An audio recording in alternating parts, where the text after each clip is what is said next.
Isa si Thirdy Ravena sa mga free agent Asian import ngayon. At kung yung iba ay nagpa-draft na sa PBA, still a no para sa anak ni Bong Ravena. Pero mayroong balita sa posible niyang destinasyon. Ayon sa multiple sources, sa balita ng batikang columnist na si Homer Sison, dalawa ang posibleng puntahan ni Thirdy Ravena. Maaring ito ay sa liga ng UAE at ang best destination ay sa EuroLeague.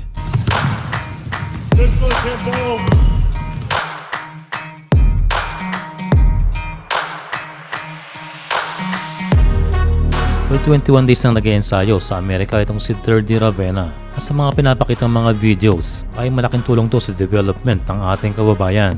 At ayon sa kanyang trainer, Thirdy is looking good and can certainly play anywhere.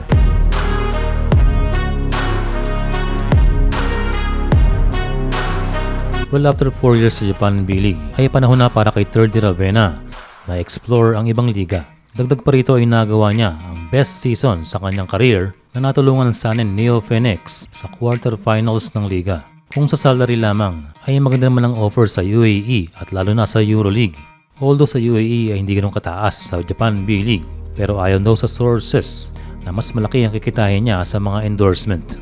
Pero pagdating sa EuroLeague, ang average salary daw ay $500,000 at may maximum na $4 million. So parang NBA rookie ang maximum doon. Kaya kung income ang habol ay jackpot sa Europa. Ang tanong, anong posisyon ang kanyang lalaruin? Kung sa liga ng UAE ay ubra ang kanyang posisyon na shooting guard.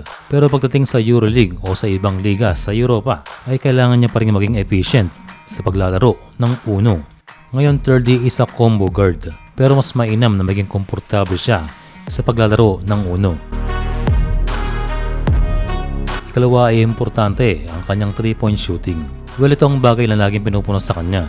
Pero makikita naman na iniensayo ito ni Thirdy and he shoot well sa B-League last season.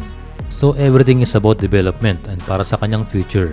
Kung sakaling matuloy si Thirdy sa Europa, siya ang second player na makapaglaro doon after Juan Gomez Diliano. And hopefully kung matuloy ay abutin siya ng ilang taon kagaya ng sa Japan.